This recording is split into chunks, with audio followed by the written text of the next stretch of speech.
Oke, anak muda, pada malam hari ini saya ingin bawakan dalam satu topik, yaitu refresh kita kembali what God says about us. Apa yang Tuhan, apa yang Allah katakan mengenai pribadi kita, orang percaya dalam Yesus Kristus.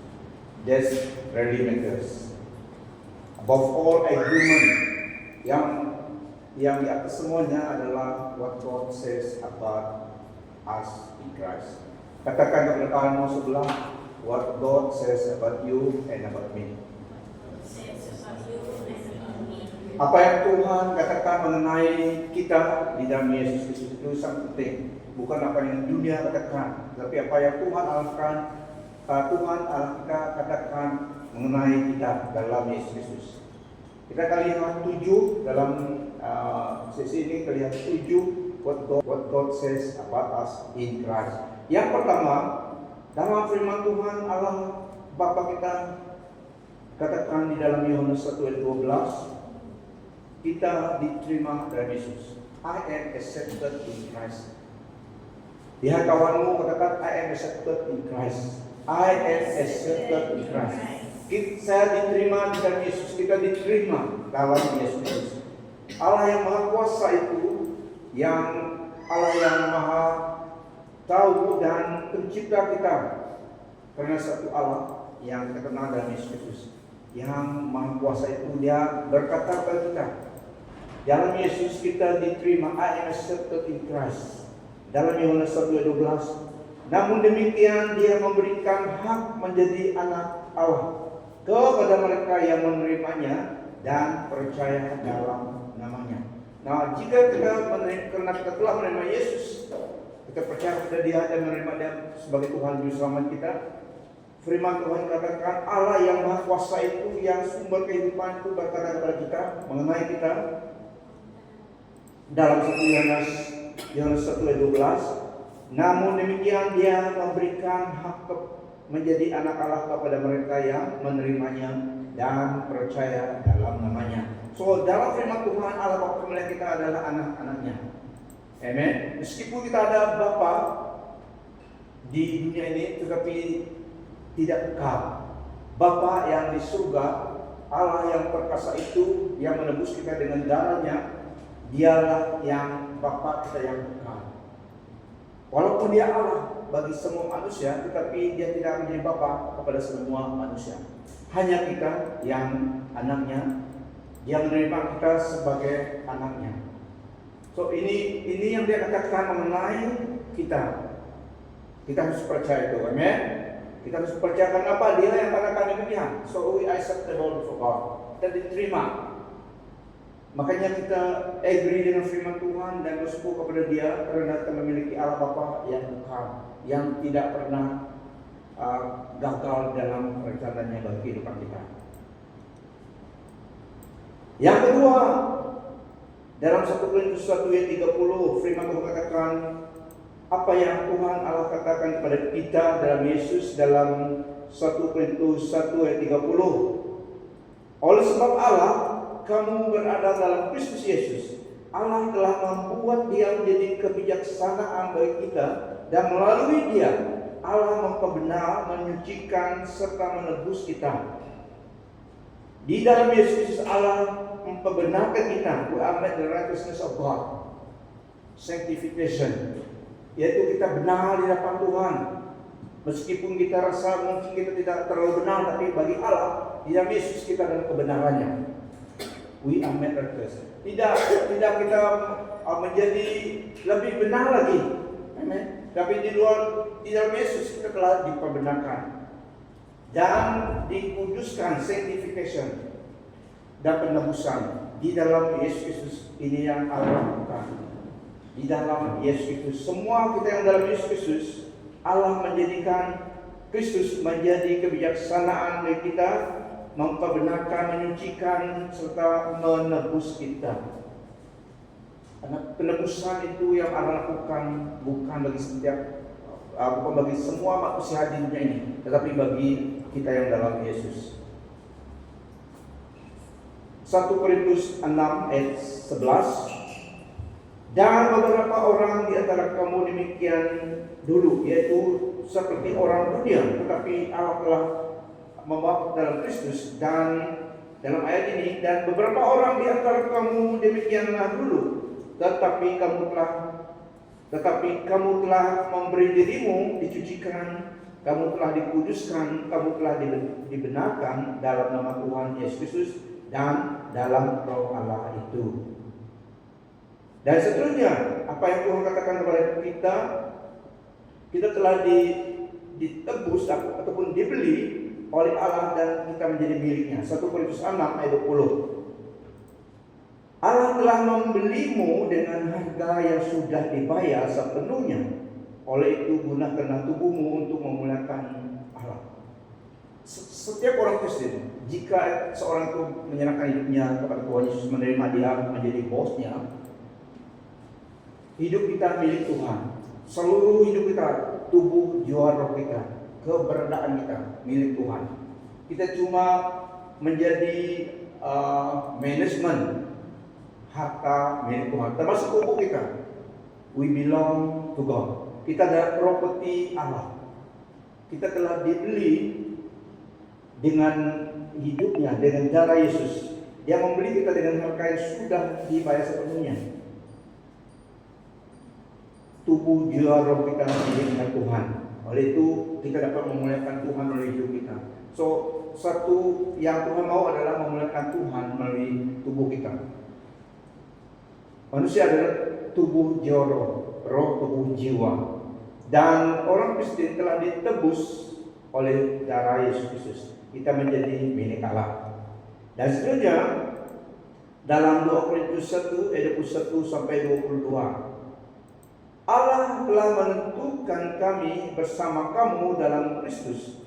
Dia telah melantik kita, menandakan kita dengan meterainya, dan mengurniakan rohnya untuk masuk ke hati kita sebagai jaminan. Ini jaminan Allah bagi hidup kita bahwa kita tidak akan hilang. Tidak, seseorang tidak dapat merampas hidup kita di dalam Tuhan. Amen. Kita aman dan kita secure di dalam Yesus Kristus. Tidak ada seseorang, iblis pun tidak dapat merampas seseorang itu daripada tangan Kristus, karena kita miliknya. Seorang pencuri tidak dapat mencuri rumah ataupun harta benda seorang yang lebih kuat daripada dia. Jadi kita di dalam rumah Tuhan, kita ada milik Tuhan. Pencuri iblis itu tidak dapat datang merampas kita daripada rumah Bapa kita, daripada tangan Tuhan Yesus. So demikian secure-nya hidup seorang Kristen itu. Makanya tanggung jawab kita jangan membiarkan kita tertipu oleh dunia ataupun lingkungan keadaan hidup kita. Jangan membiarkan kita tertipu. Memang ada saja ancaman di dunia ini. Kita dengan orang yang tidak kenal Tuhan, tapi kita harus tahu kita milik Tuhan. Tidak ada siapa yang dapat merampas kita daripada tangan Yesus Kristus. Seorang Kristen secure di dalam Yesus Kristus. Meskipun masih hidup di dunia ini, kita dipelihara oleh Allah sebagai Bapa kita, dan Dia akan memeteraikan Roh Kudus-Nya. Itu satu jaminan bahwa kita miliknya, dan miliknya Tuhan. Tidak ada seorang yang dapat merampas miliknya Tuhan, karena Dia yang berkuasa atas harta bendanya, yaitu hidup kita. Iblis tidak berhak dan tidak berkuasa merampas hidup kita, jiwa kita daripada tangan Tuhan. Makanya tanggung jawab kita harus dalam kompeni keluarga Tuhan, supaya kita dijaga, dipelihara. Nah, jika kita lihat channel geografi ataupun wildlife, kalau binatang itu dalam kumpulan, predators-nya tidak dapat merebut nyawanya. Dia akan mencari, jika dalam grup itu ada satu yang akan lari, lari daripada kumpulan itu, dan itulah menjadi mangsa. So, untuk kita selamat, kita harus dengan company kita, dengan family of God kita, army of God. Oke, itu yang kita Tuhan. Makanya itulah kita ada persekutuan supaya kita terus memelihara, menghangatkan hubungan satu sama yang lain in group. Nah, dia memeteraikan kita, maksudnya dia menandakan kita miliknya. Rohnya sendiri diberikan. Kalau orang raja dulu, dia surat ataupun harta miliknya harus ada cop dengan cincin raja itu. Digunakan candle panas dan diletakkan di situ, itu the seal raja, dan bermakna itu sangat berharga. Jadi hidup kita, apabila Allah sendiri memberi rohnya dalam hati kita, kita sangat berharga di mata Tuhan. Yang iblis ingin curi, yang dunia ingin curi adalah hidup kita, iman kita kepada Tuhan. Dia tidak kisah harta benda kita, ataupun kemewahan kita, ataupun glamorous kita, tidak. Yang dia ingin rampas daripada hidup kita adalah our trust and faith in God. Dia ingin meragukan supaya kita melepaskan iman kita melalui keadaan hidup, melalui ancaman, tetapi harus kita terus pegang kepada firman Tuhan. Kolose 1:13-14, Dia telah melepaskan kita daripada kuasa kegelapan dan memindahkan kita ke dalam kerajaan anaknya yang dikasihinya. Melalui dialah kita ditebus dan mendapat pengampunan dosa. Seorang Kristen itu, apa yang Tuhan telah katakan, kita telah dilepaskan, diselamatkan daripada kerajaan kegelapan dan memindahkan kita di dalam kerajaan anaknya yang terang.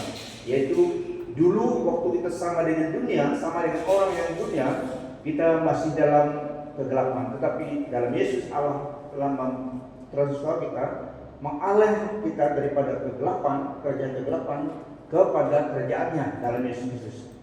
Saudara-saudari, ini sangat penting kita ketahui, Dia telah melepaskan kita daripada kuasa kegelapan. Maksudnya, kuasa kegelapan tidak berkuasa atas hidup kita, karena kita milik Tuhan. Dia telah membebaskan kita, melepas kita daripada kuasa kegelapan. Seseorang Kristen yang selalu mencari deliverance itu karena ignorant. Dalam Yesus penebusannya lengkap, tak perlu deliverance apa lagi. Seluruhnya waktu Yesus menebus kita, tubuh roh kita, segalanya menjadi miliknya. Ikatan-ikatan lama diputuskan, asal kita terus dalam pembeli Tuhan. Yang ajaran itu sangat penting. Kita orang Kristen yang perlu ditebus di dalam Tuhan. Kenapa perlu deliverance lagi? Sepertinya orang yang mau masuk dalam kingdom Tuhan, mereka perlu deliverance daripada akibat dosa dan ancaman kuasa kegelapan, dan juga deliverance daripada tabiat dunia. Tapi setelah seorang itu menerima Yesus sebagai Tuhan dan Juru Selamat dan penyerahan yang komplit kepada Tuhan, kita menjadi ciptaan baru ke firman Tuhan, dan tidak ada deliverance yang harus dilakukan lagi. Cuma growth dalam Tuhan, pengenalan akan Tuhan, dan bertumbuh dalam pengenalan akan Tuhan. Shining as the stars. Tidak perlu deliverance lagi karena Tuhan sudah dibebaskan. Kita masuk dalam tentram damai God, menjadi milik Kristus. Yang harus dijaga adalah ignorant, yaitu ignorant akan kebenaran itu. Amen. Ignorant karena kita tidak tahu, padahal itu sudah nyata. Contohnya juga, ayahmu telah menyimpan uang dalam Maybank kamu, cukup sampai kamu bekerja dan lebih daripada itu. Diberitahu kepada kamu juga, ada surat wasiatnya dan sebagainya. Ini duit kamu kalau naik telah sekian banyak, 10 juta. US dollar 10 juta. Contohnya, diberitahu kepada kamu, tapi karena kamu tidak tahu, you are ignorant of the fact, kamu masih menjual pisang di jalan, mencari makan nasi lemak, jual nasi lemak. Padahal kamu boleh menikmati makanan karena sudah ada disimpan oleh ayahmu belanja dalam beberapa tahun sampai kau dapat kerja 10 juta itu, tapi kamu ignorant. Sehinggalah sampai sekian lama kalau kamu terus ignorant, you miss the blessing. Padahal setelah disediakan. Begitu juga Allah Bapa kita menyediakan yang terbaik untuk hidup kita, keselamatan, penjagaan, perlindungan. Jika kita ignorant akan kebenaran itu, kita mudah ditipu. Amen. Itulah pentingnya kita ada Bible study, ada baca firman Tuhan, supaya kita tahu kebenaran yang dalam firman Tuhan.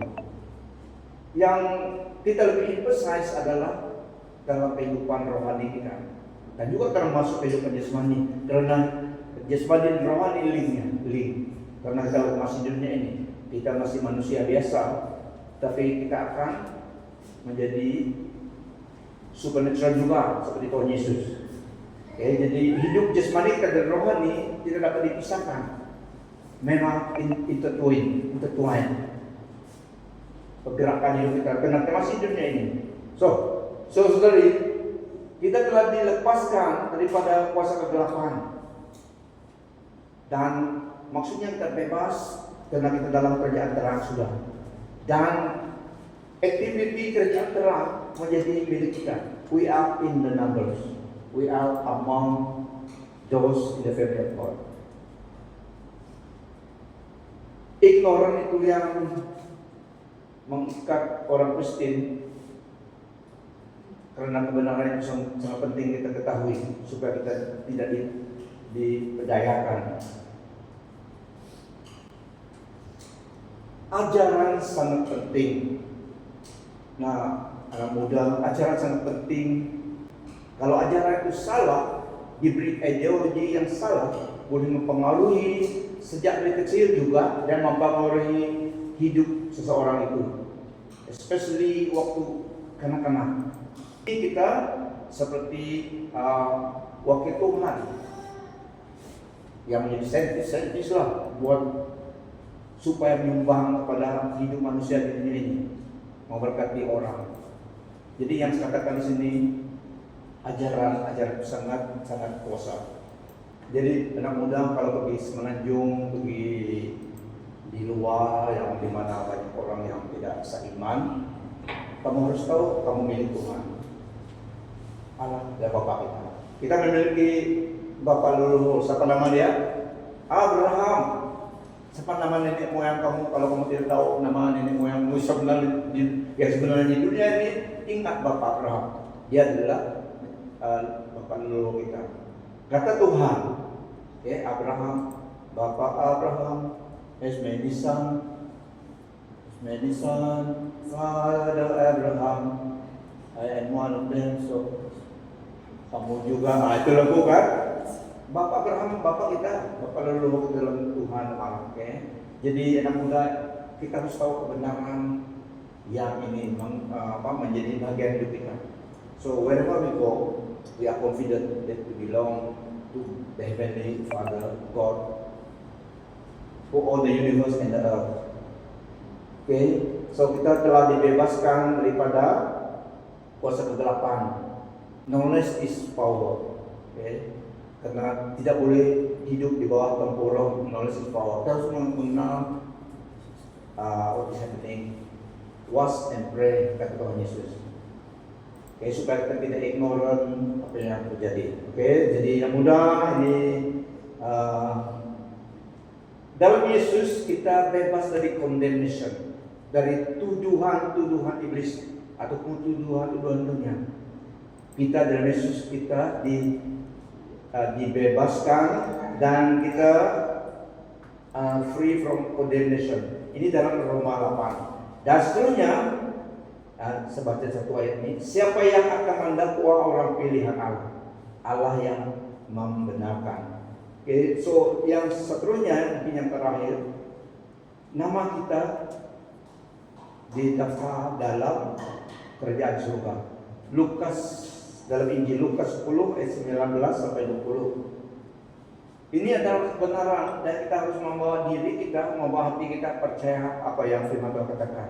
Tuhan Yesus berkata, saya ulangi apa yang dia katakan. Oke, ingat firman Tuhan adalah daripada hatinya Allah yang Maha Kuasa itu. Nah, nama kita, my name is written in heaven, and I have authority to trample over every power of the enemy, so that nothing shall hurt me. Lukas 10, 19 sampai 20. Tuhan Yesus berkata, aku telah memberimu kuasa untuk menginjak ulang dan kalajengking, serta kuasa atas segala kekuatan musuh. Tiada apa-apa yang dapat mencederakan kamu. Ini yang pertama. Dalam Lukas 10 ayat 19, saya ulangi, Tuhan Yesus berkata kepada kita, kepada saudara dan saya yang percaya Tuhan. Ini adalah daripada bos kita, juru selamat kita, Tuhan Yesus Kristus. Untuk kita ingat dan untuk kita tahu ini kebenaran dan dapat kita praktikkan dalam hidup kita.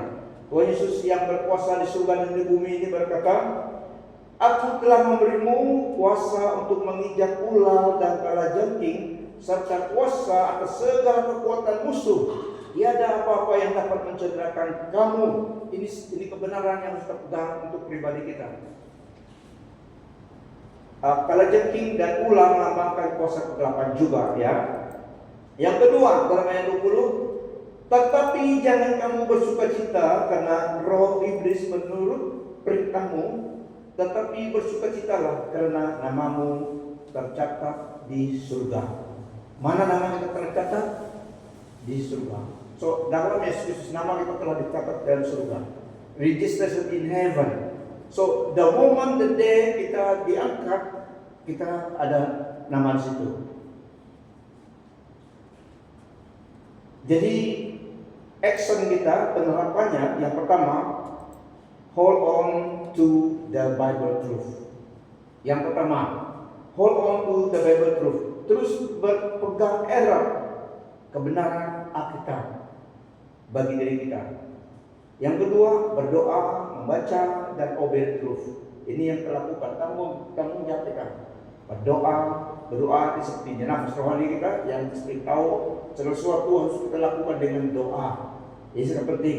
Dan baca firman Tuhan dan mentaati kebenaran itu. Yang ketiga, keep holding to the truth firmly. Terus berpegang pada kebenaran itu dengan teguh. Okay, so ini berapa yang firman Tuhan katakan what God says about us. In conclusion, kita sangat berharga di mata Tuhan. Amen. In conclusion, kita sangat berharga di mata Tuhan, tidak seperti orang lain yang di luar Kristus. Sehingga hidupnya Allah diberikan mengambil kita balik menjadi milik kepunyaannya, dan nama kita terdaftar dalam kerajaan surga. Even before kita meninggal dunia, nama kita telah dicatat dalam buku sekretari Allah tulis di surga. Because heaven is ready, afterlife is ready. Okay? Kita di sini just sebagai musafir pada firman Tuhan. Dibandingkan dengan the life to come, memang masa kita sini seperti kita musafir, apa sih terus saja going to the eternity. Nah, anak muda, saudari, inilah what God says about us. Kita harus ingat dan pegang dan terus meditasi mempercayakan kebenaran ini. Karena inilah yang meneguh iman kita dan memberkati kita sebagai orang percaya. Mari kita berdiri sebab dalam doa.